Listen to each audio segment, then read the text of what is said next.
नमस्कार दोस्तों, आपके सामने प्रस्तुत है मुंशी प्रेमचंद्र साहित्य गोदान पिछले भाग से आगे का भाग 2। सेमरी और बेलारी दोनों अवध प्रांत के गांव हैं। जिले का नाम बताने की कोई ज़रूरत नहीं। होरी बेलारी में रहता है, राय साहब अमरपाल सिंह सेमरी में। दोनों गांवों में केवल 5 मील का अंतर।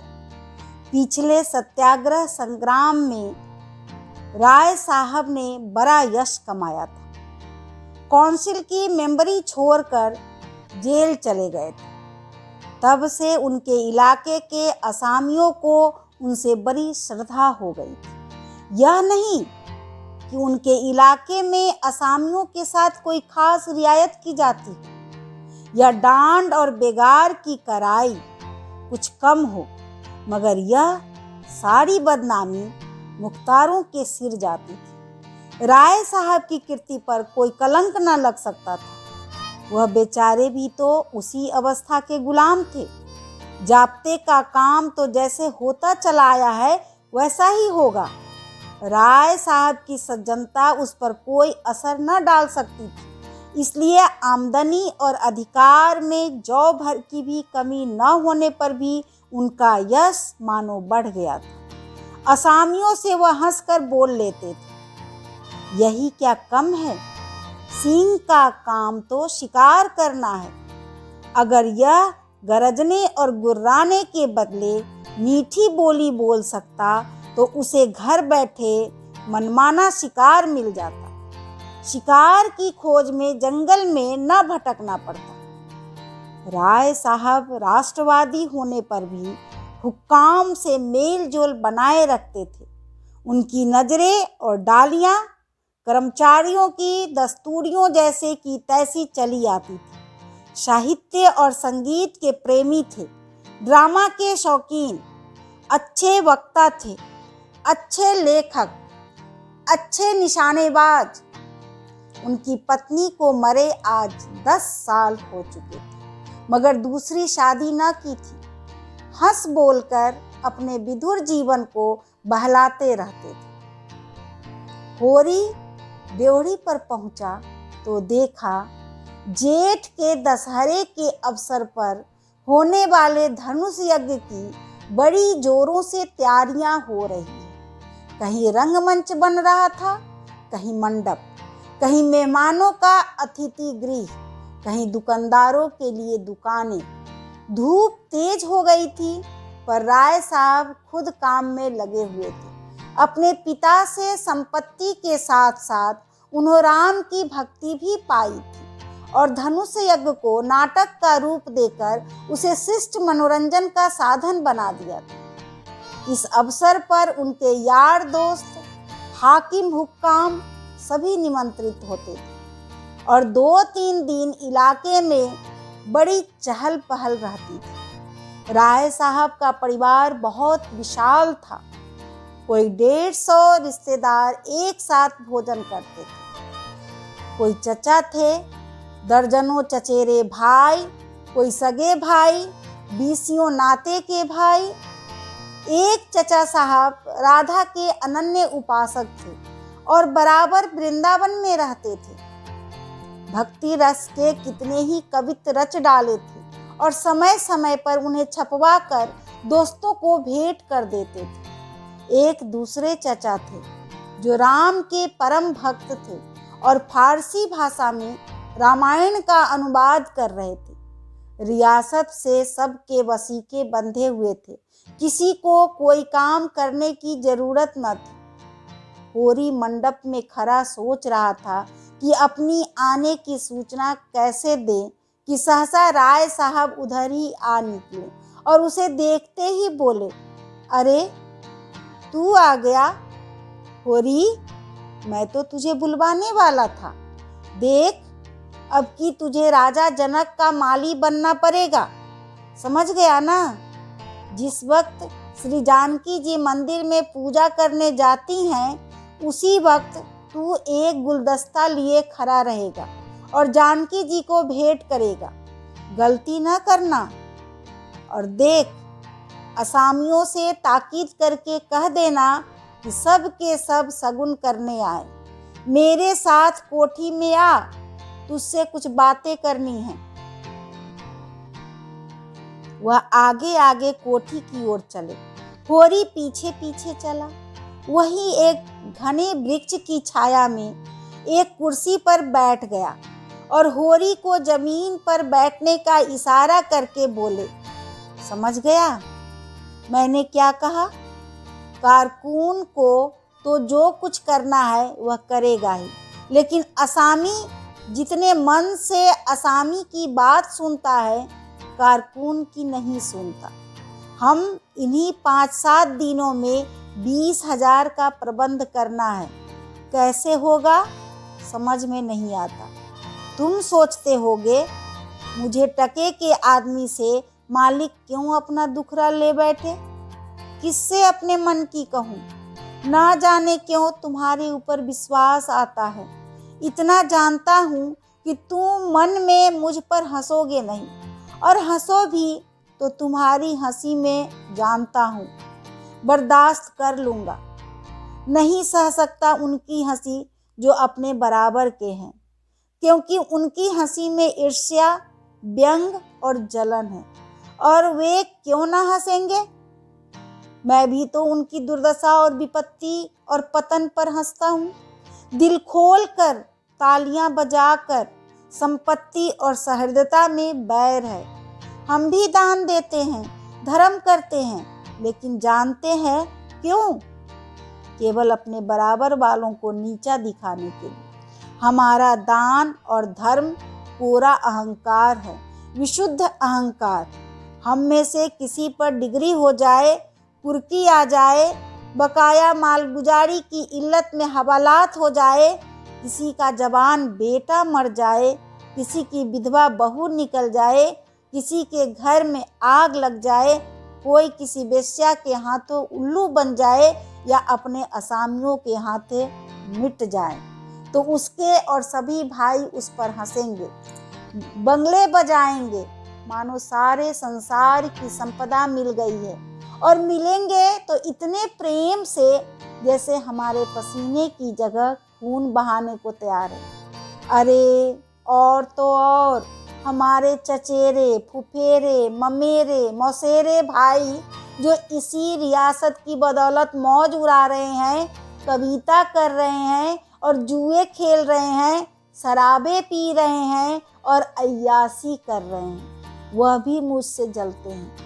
आज मर जाऊं तो घी के चिराग जलाए।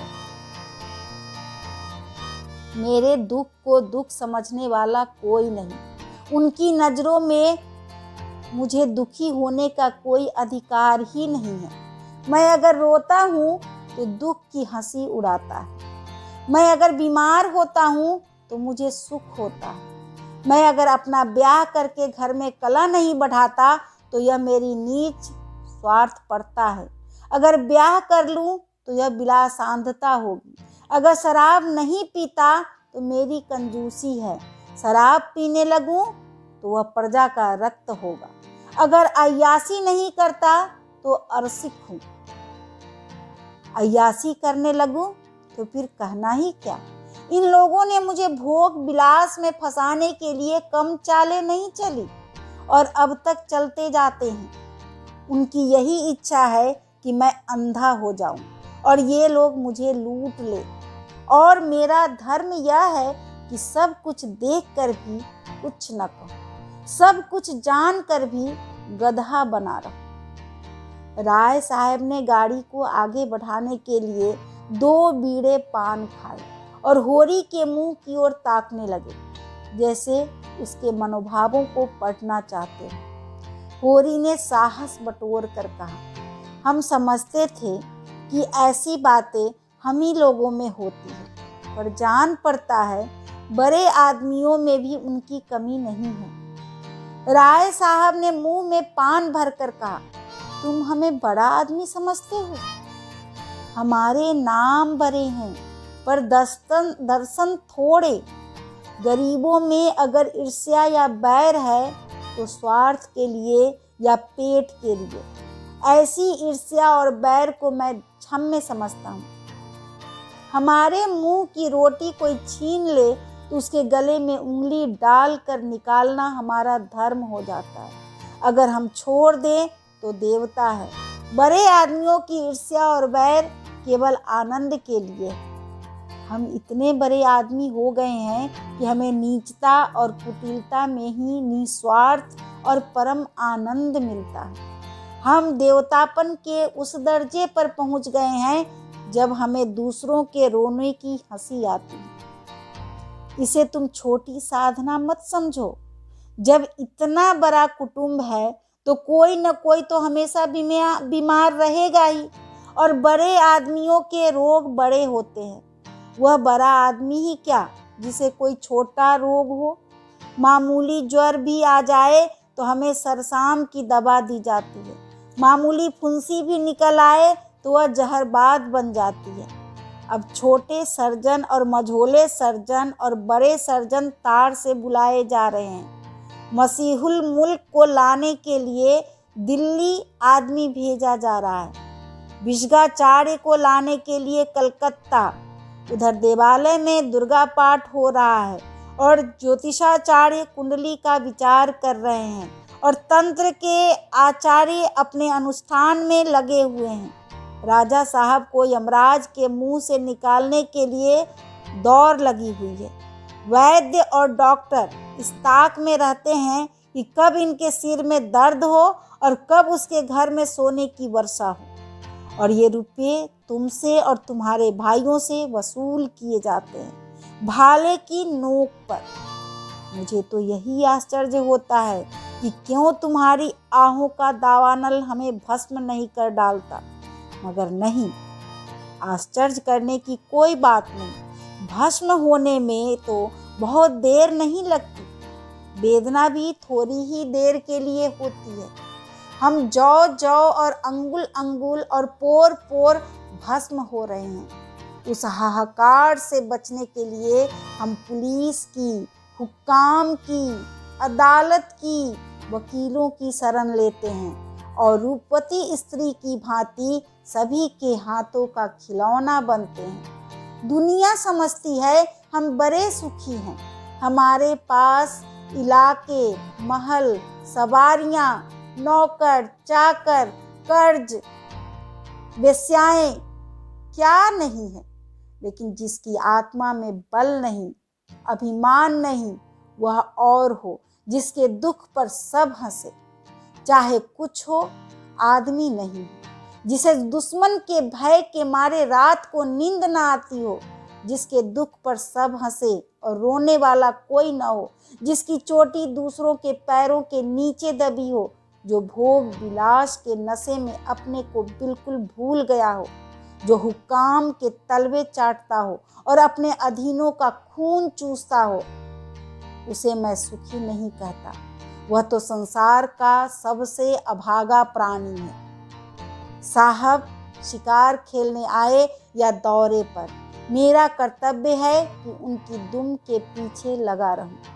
उनकी भौएं पर शिकन परी और हमारे प्राण सूखे। उन्हें प्रसन्न करने के लिए हम क्या नहीं करते। मगर वह पचरा सुनाने लगी तो शायद तुम्हें विश्वास न आए। डालियों और रिश्वतों तक तो खैर गनीमत है, हम सिजदे करने को भी तैयार रहते हैं। मुफ्तखोरी ने हमें अपंग बना दिया है। हमें अपने पुरुषास्त्र पर लेश मात्र भी नहीं, केवल अफसरों के सामने दुम हिला हिलाकर किसी तरह उनके कृपा पात्र बने रहना और उनकी सहायता से अपनी प्रजा पर आतंक जमाना ही हमारा उद्यम है। पिछलग्गुओं की खुशामद ने हमें इतना अभिमानी और तुनक मिजाजी बना दिया है कि हमें शील और विनय और सेवा का लोप हो गया है। मैं तो कभी कभी सोचता हूँ कि अगर सरकार हमारे इलाके छीन कर हमें अपनी रोजी के लिए मेहनत करना सिखा दे तो हमारे साथ महान उपकार करे। और यह तो निश्चय है कि अब सरकार भी हमारी रक्षा न करेगी। हमसे अब उसका कोई स्वार्थ नहीं निकलता। लक्षण कह रहे हैं कि बहुत जल्द हमारे वर्ग की हस्ती मिट जाने वाली है। मैं उस दिन का स्वागत करने को तैयार बैठा हूँ।